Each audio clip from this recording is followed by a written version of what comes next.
Vamos fazer mais um vídeo aqui no nosso canal. Eu gostaria de começar o nosso vídeo de hoje falando do filme Odisseia, que é um filme que está no hype, está sendo bastante discutido na internet, criando polarização, diria, desnecessária entre os dois grupos que gostam de brigar e disputar a cultura, digamos assim, o espaço cultural dentro da internet, que são os progressistas e os conservadores. Os conservadores, logo de cara, já rejeitaram o filme mesmo antes do filme sair, em torno de toda a polêmica de você estar adaptando um clássico da cultura ocidental, um texto fundacional da cultura ocidental, grego, e está escalando o elenco desse filme, trocando no início, por exemplo, fazendo um elenco multiétnico, multirracial. Então você tem atores negros, atores asiáticos, atores latinos, atores brancos, atores trans. Então, isso já criou uma grande indisposição por parte dos conservadores, apoiados ali. Teve até uma coisa bem patética, assim, que o Elon Musk ele se prontificou dizendo que ele ia financiar um filme do Odisseia com o dinheiro dele, que seria uma adaptação fiel ao texto original do Homero. Sério? Eu não sabia que isso tinha acontecido. Para variar, ele devia estar bêbado, aí ele falou que queria financiar, porque enfim, ele não vai fazer nada, fazer porra nenhuma. É muito engraçado isso, porque surgiu recentemente uma tendência entre os conservadores de sempre quando sai um filme grande de Hollywood que gera uma polêmica nesse sentido, escalaram uma atriz negra para interpretar, sei, a Branca de Neve. Aí chega um grupo conservador, um grupo de mídia conservador, eles produzem um filme assim, de orçamento baixíssimo. Sim, aconteceu, não sei se você ficou sabendo, mas teve o filme da Branca de Neve recente da Disney, uma adaptação live action recente da Disney com a atriz Rachel Zegler, que é uma atriz de origem, acho que latina, mas era alguma coisa da Europa lá. Esse Zegler é um nome, agora não sabia, polonês, o pai dela é polonês, a mãe dela é latina, enfim. Aí gerou essa grande polêmica, que eles estavam destruindo o clássico, e também se somou a indisposição das pessoas pelas entrevistas que a atriz deu na época do lançamento do filme, porque achava que ela tinha ali uma personalidade um pouco narcisista e que ela estava tentando ali, entre as entrevistas, meio que renegar o filme original e dizendo que a versão dela, adaptada para a sensibilidade moderna, era melhor. Então criou uma grande polêmica, aí os conservadores foram e fizeram uma adaptação. O Ben Shapiro, que é um grande influenciador aí da direita, bastante recursos da direita americana, ele financiou um filme estrelado por uma atriz conservadora que cara, agora não gosto de lembrar o nome dela, é Brett alguma coisa, Brett Wright, Brett sei lá o quê. É uma atriz conservadora e ela foi a Branca de Neve, então enfim, então tem essa tendência agora, assim. Então você vê que claramente está tendo uma guerra cultural.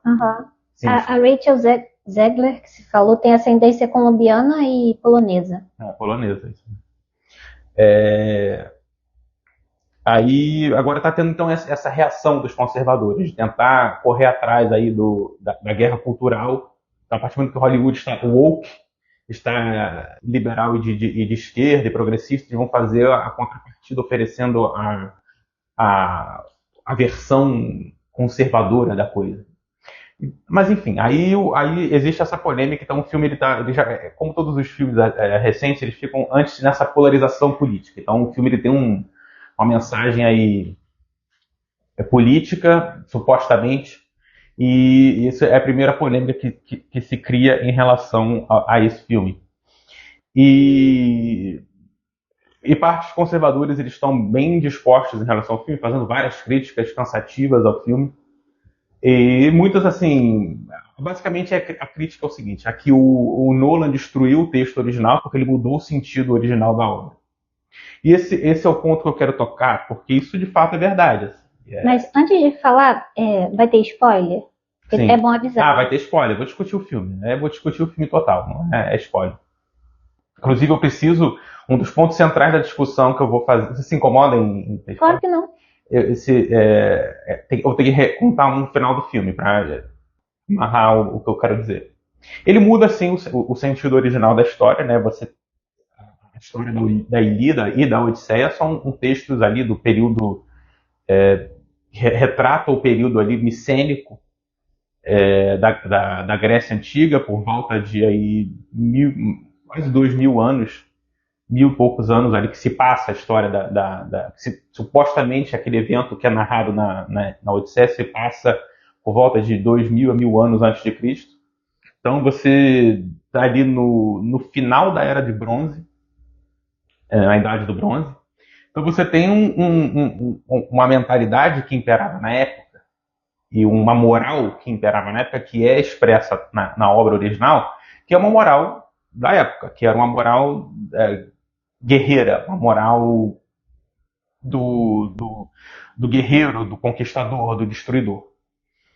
E você, no filme, você tem uma mensagem que, pela própria admissão do Nolan, né, isso antes desse filme sair, o Nolan, em uma entrevista, ele foi perguntado, ele disse, né, em uma entrevista que ele tinha tido uma criação católica e que os filmes dele, propositalmente ou acidentalmente, têm sim uma temática cristã. E esse filme ele não deixa de ser diferente. O filme ele tem uma clara mensagem cristã. Então, sim, ele mudou o sentido original da obra. Você pegou uma obra que tem 2.000 anos antes de Cristo e você tem uma mensagem cristã. Então, óbvio que o sentido foi mudado. Você tem a ideia como eu falei, você tinha uma moral guerreira, a moral que você, o homem bom era o homem conquistador, era o homem guerreiro. Você tinha diversos textos da época de grandes reis e generais que gostavam de se gabar por ter invadido vilarejos e cidades e cometido atos de crueldade sem par. Então, a moral da época era essa. Era você ser se você chegava no lugar e conquistava, matava todos os homens, sequestrava as mulheres, você era um cara foda. Hoje em dia a gente tem uma moral cristã e isso é diferente. Isso é visto como um ato pecaminoso, um ato de crueldade, um ato de violência extrema e desnecessária. E qual é a história do filme? Né? A história do filme é sobre o Odisseu, que vai até a Guerra de Troia. Ele sai da região da Ítaca, que é a região dele, ele vai até Troia para tentar invadir Troia e resgatar Helena de Troia a comando do rei Agamenon. Essa é a história básica da Ilíada. Na história da Odisseia, a guerra já acabou e o Odisseu volta para casa. Como ele ofendeu os deuses nos seus atos durante a Ilíada, ele é amaldiçoado, digamos assim, a demorar 20 anos para conseguir retornar para casa. Então ele fica circulando toda aquela região ali do Mar Morto, ali da região Peloponeso, tentando chegar em casa, passando por diversos desafios, diversas ilhas, diversas regiões, enfrentando monstros, até que ele finalmente consegue retornar. Essa é a história. E no filme, eles estabelecem logo no início um conceito do filme que eles chamam de Lei de Zeus. Logo no início do filme você vê os personagens falando da Lei de Zeus. E no filme eles mostram o que é a Lei de Zeus. Que eles dizem, Zeus exige, né, que todo mundo trate os mais fracos, né, os indigentes, os mendigos, as pessoas mais vulneráveis, como você trataria um deus, porque aquele mendigo, aquela pessoa indigente pode ser um deus disfarçado. Eles falam que essa é a Lei de Zeus. Uhum. Ou seja, ele está dizendo que a Lei de Zeus, que isso não é uma coisa que está na obra do Homero, e acredito que não tem nem isso dentro da religiosidade grega, mas ele estabelece isso no filme, isso é um conceito do filme, o filme é uma adaptação. Então, ou seja, a Lei de Zeus é você ser caridoso. Basicamente, você está dizendo a Lei de Zeus é você ser cristão. Sim. Tratar o mais fraco com amor, com caridade, enfim. E aí ao longo do filme inteiro, eles levantam também um outro ponto do povo do mar. O que foi o povo do mar? O povo do mar realmente existiu. O povo do mar foi um grupo de navegadores, de guerreiros, de pessoas que invadiram diversas civilizações ali daquela região do Mediterrâneo Oriental, do Oriente Próximo, ali região onde é a Turquia, o Egito, onde é a Síria, onde é o Iraque, Afeganistão, essas regiões assim, que tinham as primeiras grandes civilizações estavam ali, e esse povo do mar foi invadindo, como as invasões bárbaras no final do Império Romano, eles foram invadindo e foram destruindo essas civilizações. E ao longo do filme eles mencionam o povo do mar, né? A família do Odisseu que fica em Ítaca, eles falam que estão com medo do povo do mar, que todo mundo falou do povo do mar, que está invadindo todo mundo, não sei o quê. E no fim do filme, eles revelam que o povo do mar era o Odisseu e seus homens, né? Dentro da mitologia do filme. Porque, como eu falei, o povo do mar realmente existiu, ninguém sabe exatamente quem era esse povo do mar. Existia um grupo de pessoas de diversas regiões que assaltavam essas civilizações nessa época e para destruir, roubar e matar. Ninguém nunca soube exatamente de onde eles vinham, quem eles eram. Aí o filme aproveita esse mistério da história e diz que era o Odisseu. E aí a mensagem do filme, do final, é essa. Então ele chega e fala, no fim, quando o Odisseu ele volta para a casa dele, ele está disfarçado de mendigo, porque ele estava com medo porque ele sabia que o rei, o, o irmão, agora eu não vou lembrar o nome do cara, o irmão do rei Menelau tinha sido traído pela esposa, né? Quando ele voltou da guerra, a esposa arranjou um esquema, uma conspiração com o amante dela para matar ele. Então ele volta para casa e ele fica com medo que a mulher dele também vai trair. Aí ele se disfarça de mendigo para se aproximar da esposa com o mendigo, para ver. Ele começa a falar: ah, eu sou um mendigo, mas eu lutei com seu marido isso, aquilo, isso, aquilo. Ele queria saber como é que ela estava em relação ao marido, se ela ia revelar alguma coisa. Só que ele percebe que ela realmente se manteve fiel e ele se revela. Só que nessa conversa, ele começa a conversar com ela e ela chega à conclusão. Ele vai contando as coisas que eles fizeram, né? Todas as atrocidades que eles cometeram na guerra de Troia. E depois da guerra de Troia, ela chega à conclusão: ah, então eram vocês, esse tempo todo o povo do mar era vocês. Aí ele fala assim: pois é, aí a gente saiu daqui para tentar defender a lei de Zeus, a lei da caridade, e a gente se tornou justamente o contrário. A gente foi tomado por uma fúria, por uma gana de violência, a gente se tornou os algozes do mundo. E as atrocidades que a gente cometeu na guerra de Troia justamente foi a gente violando a lei de Zeus, a gente tratando o mais fraco como algo que tem que ser destruído, né? Agindo como covardes, assim. Então, essa é a mensagem do filme, entendeu? Você utilizou a obra para transmitir uma ideia que eu acho que tem muito a ver com o que a gente está vivendo. Essa coisa desse mundo red pill, né? Dessa masculinidade agressiva, que não é por coincidência. Inclusive tem uma cena no filme que no filme, se você não tem um pouco da percepção, isso soa muito esquisito no filme, mas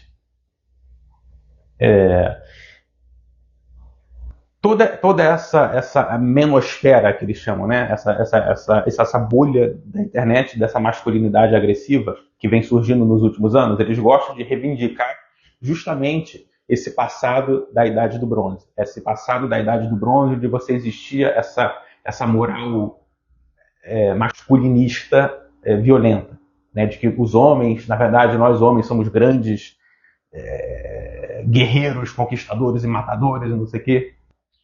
E aí no filme ele fala uma coisa que obviamente é anacrônica e ridícula. No filme, quando ele está conversando com a mulher, o Odisseu chega para ela e fala alguma coisa assim: a idade do bronze está acabando. A gente tem que construir agora uma nova civilização. Entendi. Aí é uma coisa meio. Na idade do bronze, ele não tinha esse conceito. Nós estamos na idade do bronze, agora vai começar a outra idade. Uhum. Só que, cara, eu não sei se. Eu não vi ninguém falar sobre isso. Mas eu acho que o Nolan, ele estava se referindo a uma coisa, eu até trouxe aqui, esse livro aqui, que The Bronze Age Mindset, né? O mindset da Idade do Bronze, justamente. É um livro que saiu em 2016, que é um livro que tenta defender uma forma de enxergar o mundo mais próxima da forma que os homens enxergavam o mundo na época do bronze. Você tem que formar um grupo de aventureiros, de parceiros, com seus amigos de aventureiros que vão fazer o que você quer, viver uma vida sem responsabilidades, agindo de forma livre, desfrutando dos prazeres da vida, mesmo que isso envolva violência extrema. Não é só isso a mensagem do livro, mas esse é o Bronze Age Mindset, né? Essa ideia de que você tem que se livrar de todas as amarras que a sociedade coloca sobre os homens, sobre esse ímpeto virulento do masculino, esse ímpeto aventureiro do homem, de desbravar terras e conquistar, simplesmente pelo puro prazer de conquistar. Né? Ele fala isso no livro. Você não está conquistando com objetivo, você está conquistando pelo simples prazer de conquistar. Você está tendo aventuras pelo simples prazer da aventura em si. Isso acontece até hoje. E o filme, eu acho que ele... Por que ele usa essa frase? Eu não tenho... Assim, cara, o Nolan é um cara... Ele é um artista. Ele tá ali... Ele tem que estar... Ele não seria um bom artista se ele não tivesse antenado no mundo. Ele precisa saber o que está acontecendo. Eu não sei se ele está consciente que esse livro existe. Eu não sei se ele está consciente de que a mensagem desse livro está espalhada aí pela menosfera, e ele queria dar um comentário para ele falar: a Era do Bronze acabou, nós precisamos construir uma nova civilização. Ele transmite uma mensagem cristã, que esse livro aqui é contra, porque ele tenta reivindicar uma sociedade, é como se fosse um conservadorismo pré-cristão, né? Voltando ali vamos voltar para um passado pré-cristão e resgatar a forma de pensar, de viver, de enxergar o mundo pré-cristão. Aí você tem um filme onde o cara usa essa frase, você usa uma obra fundamental da Era de Bronze para transmitir uma mensagem anti-Era do Bronze. Uhum. Que é muito interessante. Você vai pegar uma obra da Era do Bronze que sustenta todo esse tipo de ideia e vamos transmitir uma mensagem contra ela, como se fosse um cavalo de Troia. Olha só, viu a conclusão? O filme é um cavalo de Troia. Uhum. O filme é um cavalo de Troia da Era do Bronze. Você vai assistir o filme achando que vai ser empoderado, os homens, não sei o quê, e você tem uma mensagem cristã. Então, eu acho que muitas pessoas estão perdendo um pouco do entendimento que o filme pode ter. Eu acho que, sim, assim, pode ter talvez, eu não sei se o Nolan já leu isso aí, esse livro, ele tá antenado disso. Mas pode ser que seja assim, uma coisa para cutucar. Assim. Por que ele usaria essa frase? Essa frase não faz o menor sentido você falar dentro do contexto do filme. Pode ser, não sei, pode ser uma maluquice da minha cabeça, mas foi uma associação que eu fiz. E eu gostei, então eu gostei muito do filme. Agora, falando depois da mensagem, vamos falar um pouco mais do filme em si. O filme, quando eu comecei a assistir o filme, eu fui no cinema, fui assistir no sábado, 7 horas a sessão. Tava lotado o filme, muito cheio, muito cheio. Quando começou o filme, porque qual é a primeira coisa do filme? Ele tem obviamente isso foi uma decisão, né, do Nolan, de o filme ser assim, mas o diálogo do filme ele é todo moderno. Uhum. Ele não é um diálogo tentando emular uma forma mais arcaica de se falar. Ele usa, como se fosse um filme normal, assim, moderno, atual. É uma linguagem bem, bem moderna. Por exemplo, meu Deus, o Tom Holland, o personagem Tom Holland, ele se refere ao pai dele como Dad, sabe? É muito estranho, assim, no início você fica estranho, porque acho que tem uma hora que alguém fala fuck off pra alguém, assim, tipo, então, e quando começou a ver o filme, eu pensei, cara, eu não vou gostar, é muito esquisito isso, tá muito estranho, Uhum. Outras coisas que, assim, eu não gosto muito da Anne Hathaway como atriz. Eu também já começou o filme, eu falei, cara, não sei, tá muito esquisito. Cara, mas aí o filme começa e você esquece tudo isso. Você se distrai pelo filme. Porque é bom. Porque é bom, exatamente. Então, assim, o filme ele pode... Porque assim... São quantas horas de filme? São 3 horas. Nossa, isso que eu falo, você não sente que é 3 horas. Nossa. Você termina de ver o filme e você não sentiu que passou 3 horas. Então tem essas coisas que não necessariamente é um defeito, porque isso foi uma decisão. O cara quis que fosse assim, eu não gostei, mas aí ele quis que fosse assim. Mas assim, por mais que eu tivesse alguns problemas com o filme, o filme é bom, independente disso ele é bom, ele consegue cativar você, ele consegue divertir você. É um filme divertido, é um filme que ele realmente te entretém, é uma aventura legal, né? O filme é bem feito e é uma aventura legal. Então, meu saldo é positivo. Assim, eu vi que muita gente criticou, mas o saldo é positivo. Para mim, o saldo é muito legal. Show. Legal. Esse foi o review do filme, eu queria já fazer, a gente conseguiu. Boa. E é isso, essa é a minha opinião do filme. Então, agora a gente vai partir para um segundo tema, que era um tema que a gente estava querendo falar, que era Carregar contradições dentro de você. agregar contradições dentro da gente, né? E acho que eu posso começar falando que isso surgiu por um questionamento seu, por que eu tinha uma bandeira do Irã em casa. E assim, gente, não foi só uma vez que eu perguntei isso, não. Foram umas 3 vezes. Acordei de manhã e pensei, por que o Gabriel tem uma bandeira? Uma bandeira do Irã. Primeiro porque eu sou um cara que eu gosto de ser aleatório, assim. Eu simplesmente... Eu gosto do Irã. Eu vou dizer... Eu até vou mostrar por que eu trouxe aqui. Então, alguns anos atrás eu li esse livro aqui, Contra o Mundo Moderno, que é um livro que conta um pouco conta a história, é um livro bem denso, ele é bem grosso.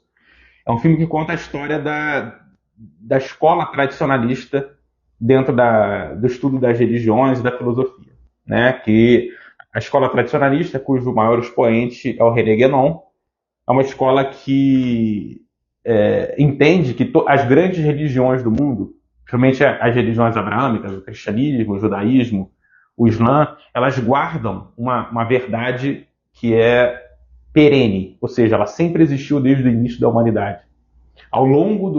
No início da humanidade, a humanidade vivia de uma forma, não praticava sua religiosidade, mas entendia o sobrenatural e seguia uma filosofia de organização de vida e cosmovisão que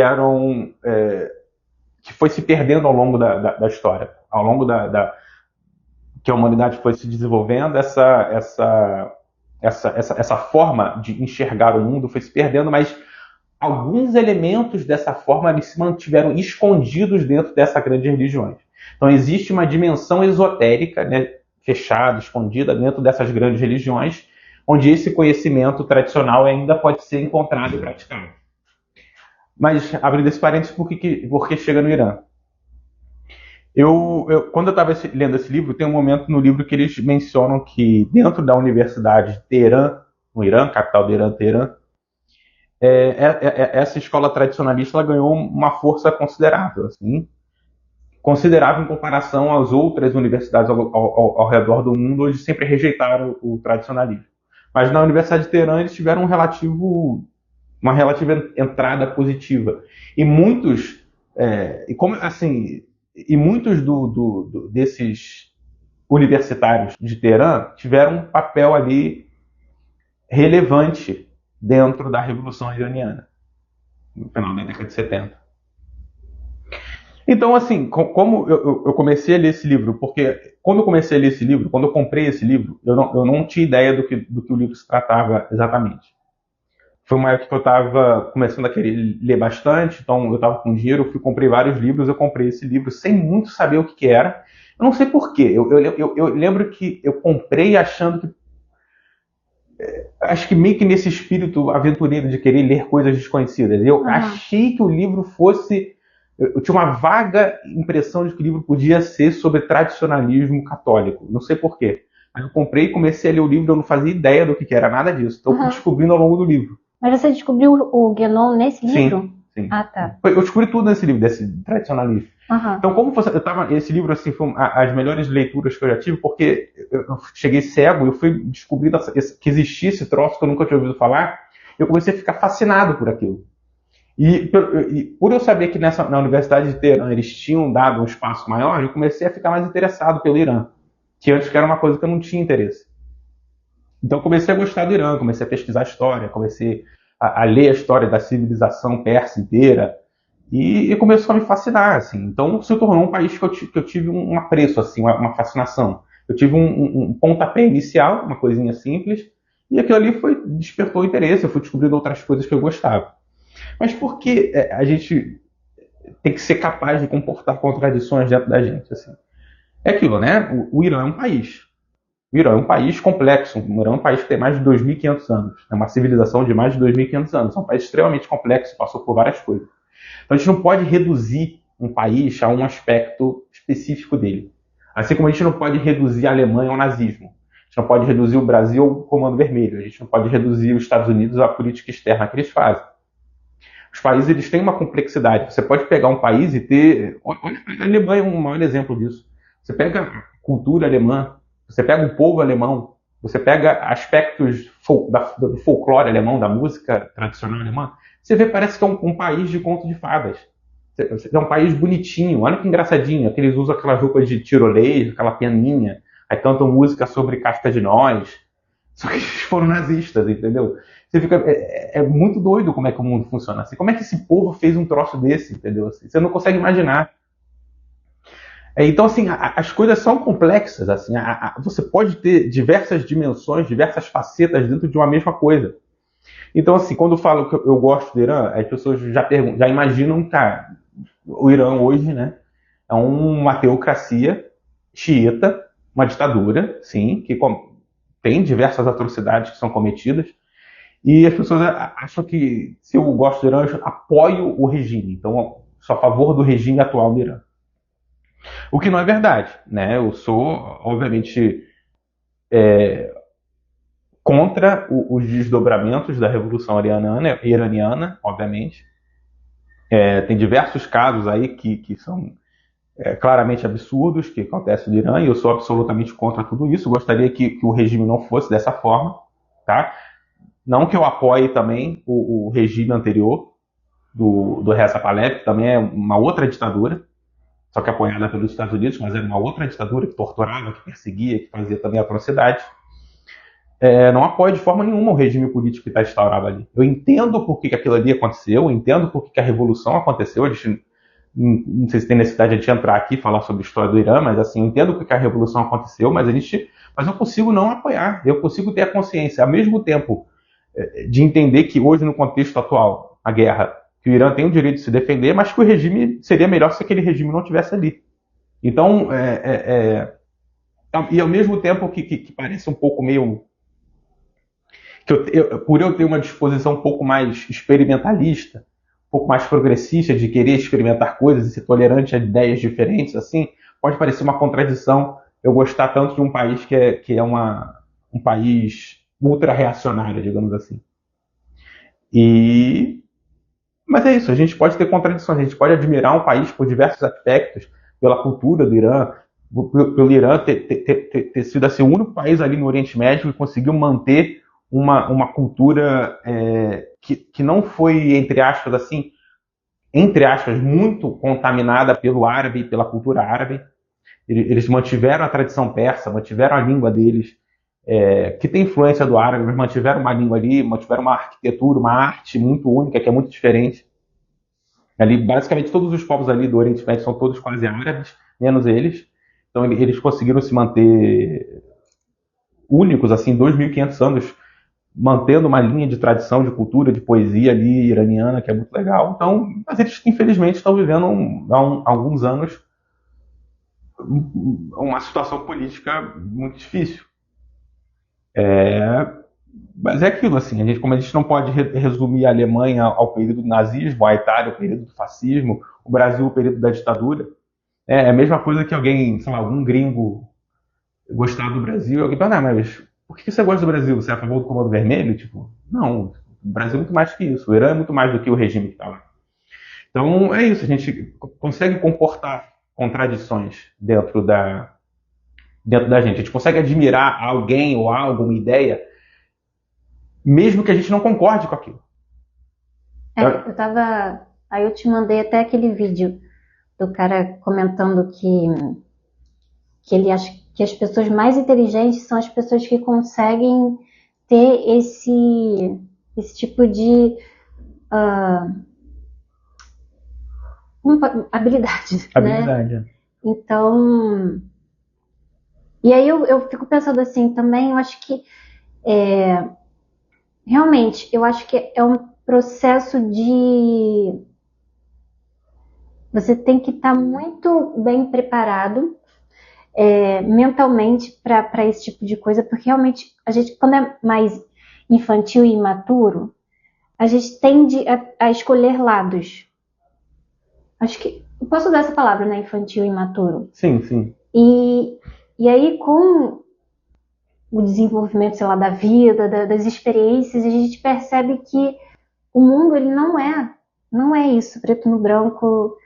E realmente as pessoas ainda, mas elas querem que seja assim, porque é mais fácil do cérebro, né, processar isso do que processar essas várias informações, essas várias nuances. Era isso que ele estava falando no vídeo, né? Não, exatamente. É porque eu acho que isso tem muito a ver com uma disposição tribal e uma disposição liberal, moderna. O mundo, Mas isso tem a ver com também a biologia, como o cérebro funciona, não, né? sim, não, sim, exatamente. Eu vou chegar lá. Então, uma disposição tribal e uma disposição moderna. A- a- Tem tudo a ver com a biologia, porque justamente nós evoluímos, o ser humano evoluiu para viver de forma social. Ele evoluiu para não só de forma social, mas de forma tribal. Essa é a configuração original do ser humano. E a gente, por mais que a nossa sociedade tenha mudado, por mais que a gente tenha se tornado uma sociedade liberal, uma sociedade que permite que o indivíduo possa tomar decisões por si mesmo, que o indivíduo possa comportar diversas contradições dentro dele, que ele possa gostar de um país X e de um país Y ao mesmo tempo, ele não precisa assumir um lado de forma radical, a gente talvez não tenha evoluído biologicamente para isso. É que a gente, pela questão de pertencer, É questão de pertencer, a gente ainda está biologicamente a gente já está na tribo. A gente está naquela assim, eu tenho que ser o meu lado, o meu grupo, e vou defender isso aqui até o fim. Então, se você... isso é bom, tá? De um modo, porque não podemos ser lobos solitários, né? E o ser humano, ele precisa viver, né, em sociedade, Sim. Não, sim. né? Até questão de saúde mental, saúde física, mas, mas tem que ter sempre não pode levar isso ao extremo, né? Tipo assim, o seu pensamento, ele é baseado somente no que o coletivo ali está dizendo para você concordar ou não. Sim, exato. Assim, é de fato até um mecanismo de sobrevivência eficaz, porque a partir do momento que você sublima a sua individualidade em prol de uma mentalidade coletiva, você fica mais bem aceito pelo grupo. Uhum. Você sendo mais bem aceito pelo grupo, você é mais protegido pelo grupo. Se você é mais protegido pelo grupo, você tem mais chance de sobreviver.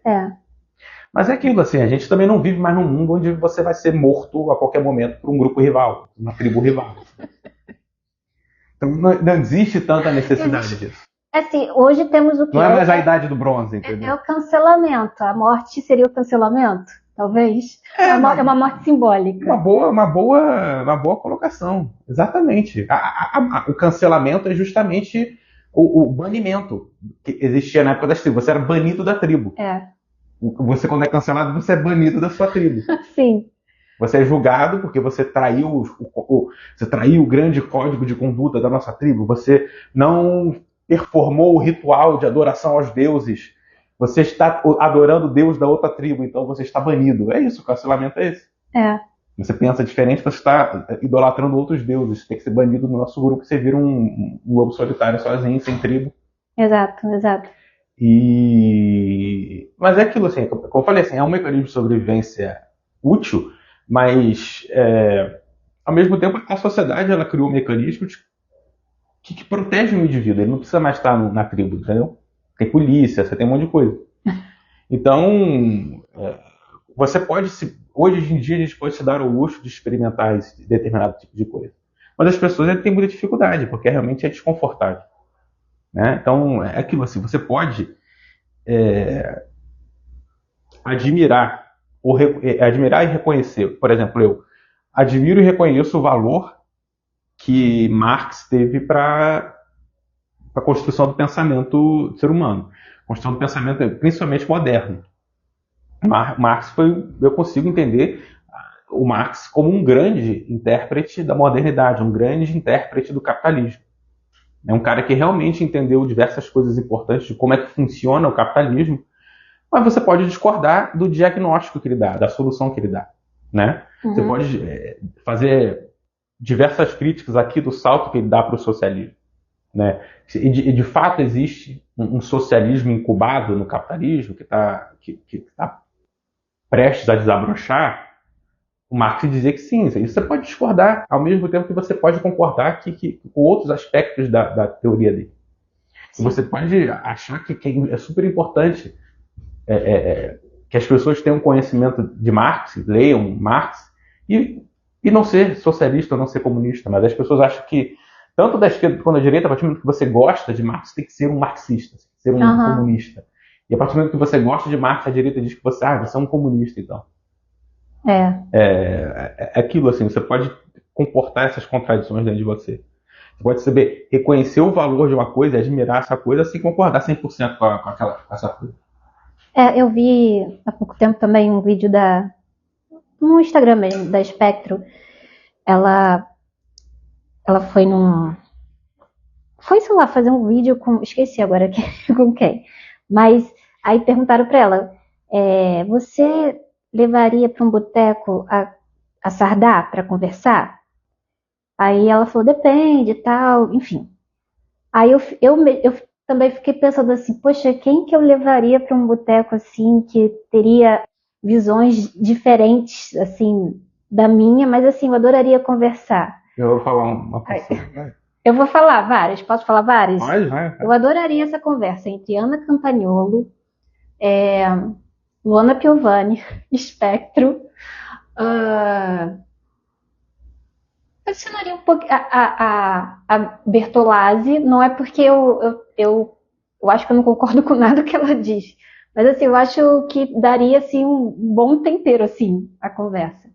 Aí assim, mas aí eu vou viajar um pouco mais. Também adoraria conversar com a Courtney Love, com a Yoko Ono, assim, que já foram pessoas que eu admirei, assim, só que hoje já não acho assim que são perfis assim que eu concorde muito com, sei lá, a ideia, por exemplo, da Yoko Ono da paz, né?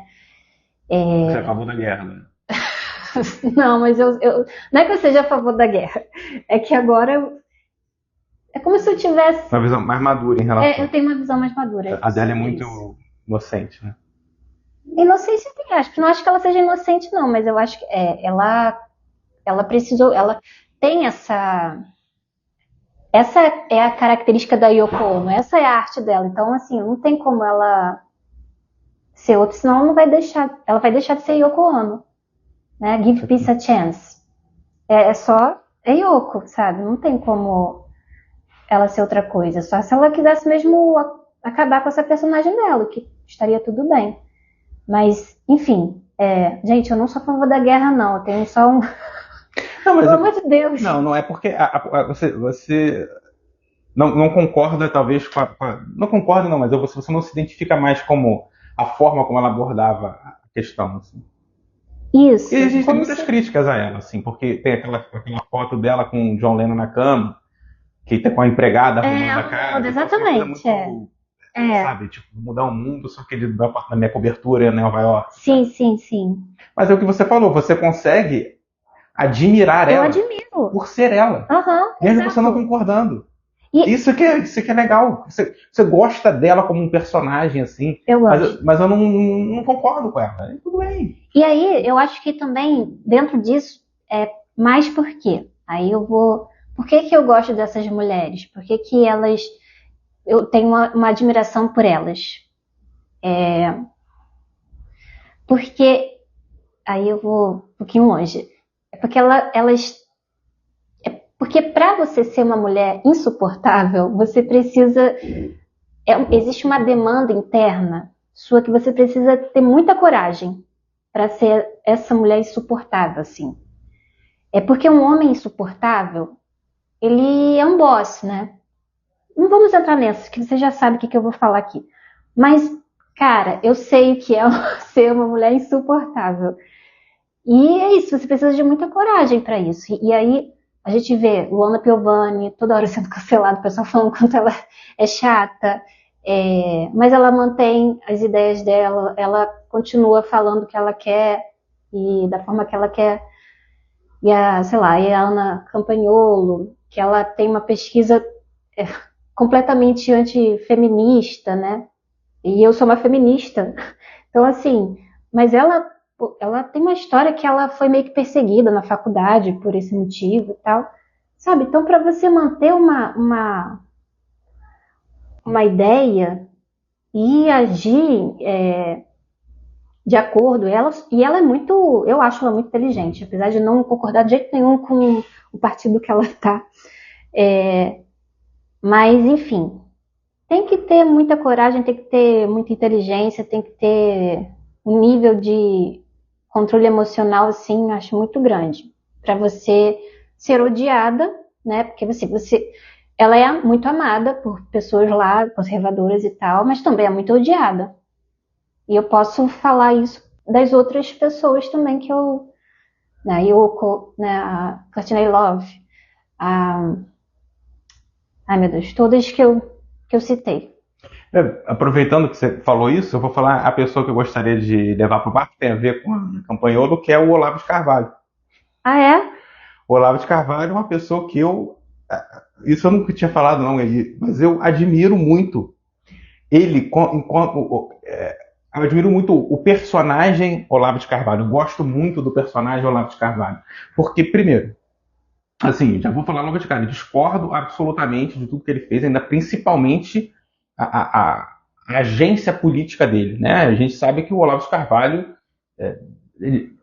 dizem que o Olavo de Carvalho, por exemplo, na época das manifestações, eu acho que era das manifestações de 2013, 2016, acho que era das manifestações de 2016, ele queria dar um golpe de Estado na Bahia, ele queria derrubar o governo do governador da Bahia e instaurar um governo paralelo ali. Obviamente que o Olavo de Carvalho politicamente foi péssimo.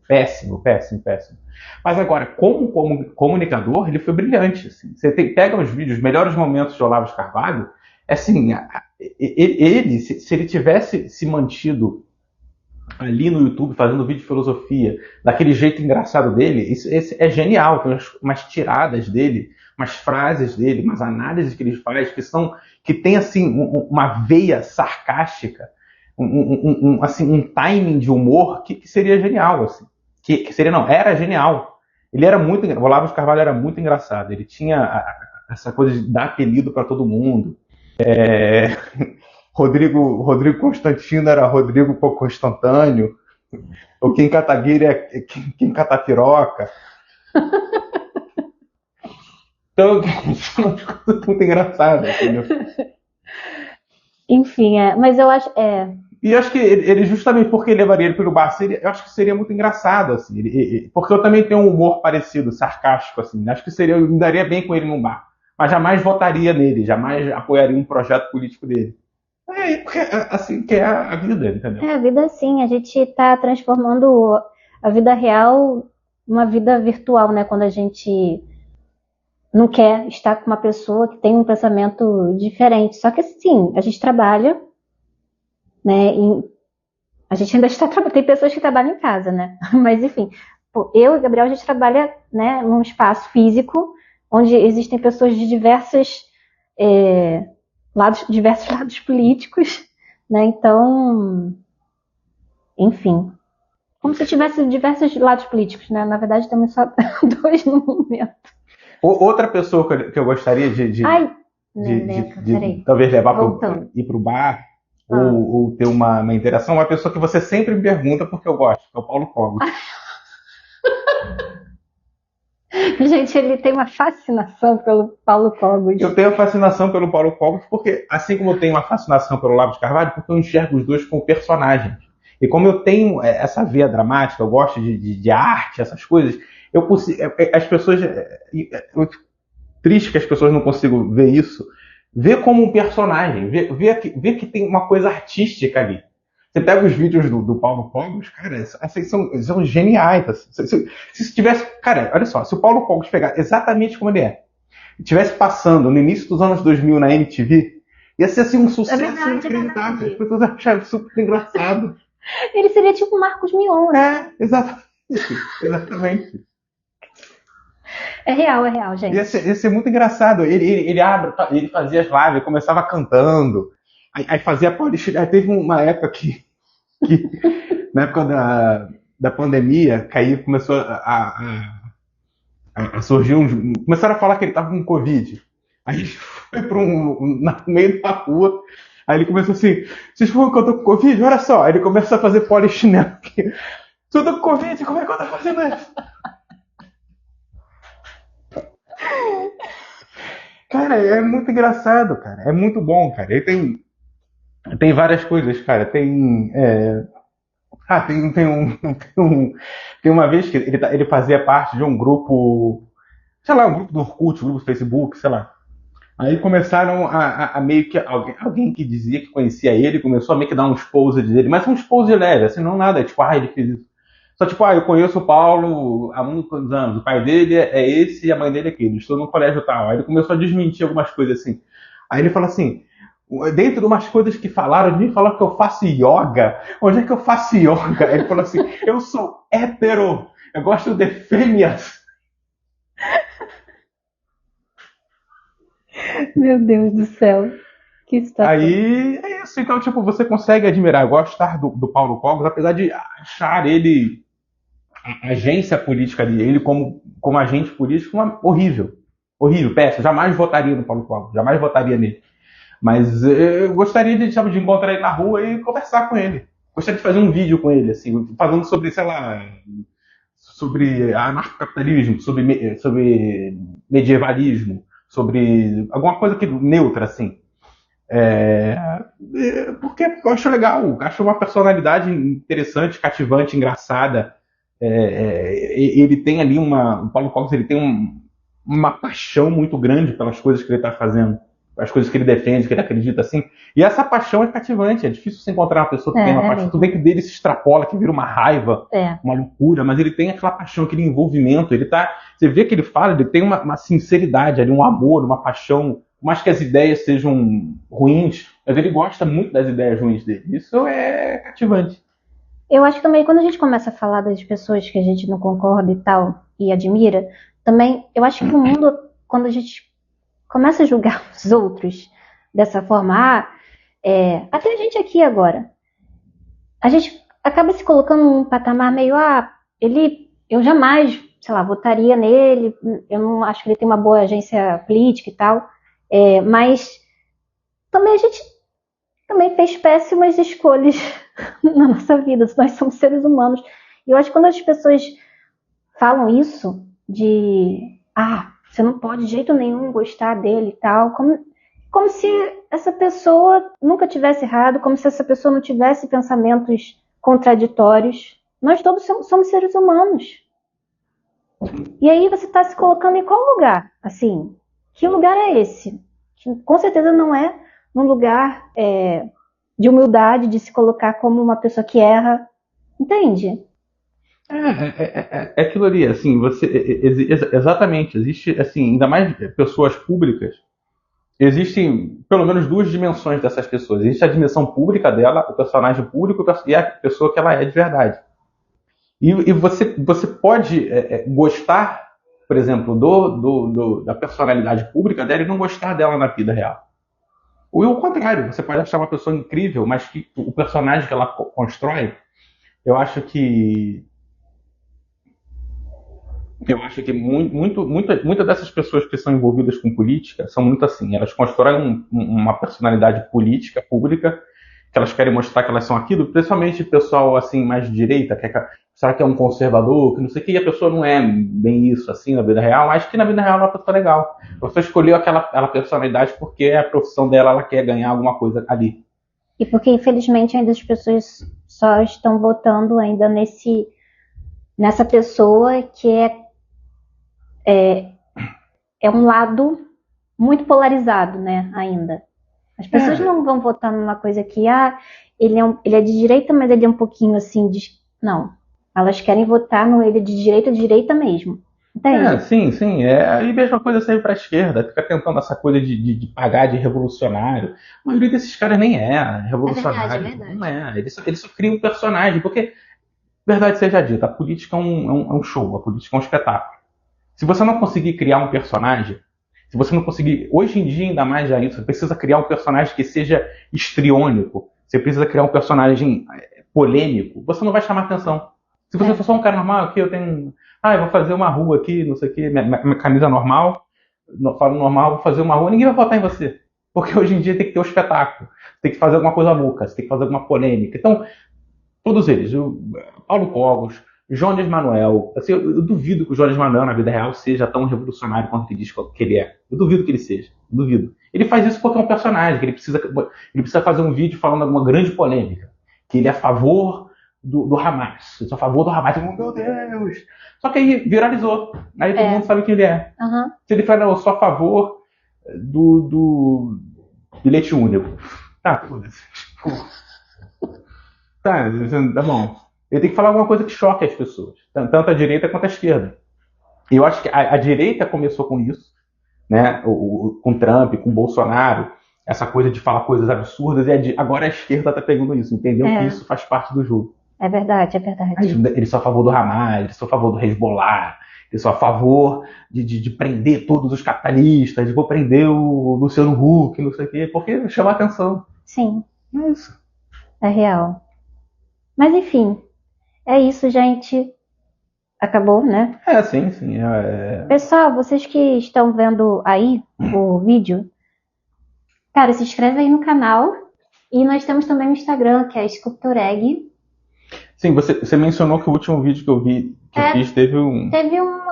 Porque a gente acabou de criar esse canal, né? Teve uma boa... 100 visualizações. Desculpa, gente, mas a gente tá achando que... Então, assim pessoas se inscrevam no canal já. A gente vai postar mais coisas desse tipo. Então, acho que seria interessante eu fazer um vídeo parecido com aquele. Parece que tem uma repercussão eu acho que o pessoal gostou mais Eu tenho os DVDs que eu não mostrei. Posso mostrar os livros também. O personagem do Gabriel. Já que a gente tá falando de personagens, Gabriel tem um personagem dele memético. Que é esse desse último vídeo. Sim, isso aí. E aí a gente vai fazer mais vídeos desse estilo aqui, falando sobre assuntos, abordando assuntos interessantes, também mostrando outras coisas. É isso. Valeu.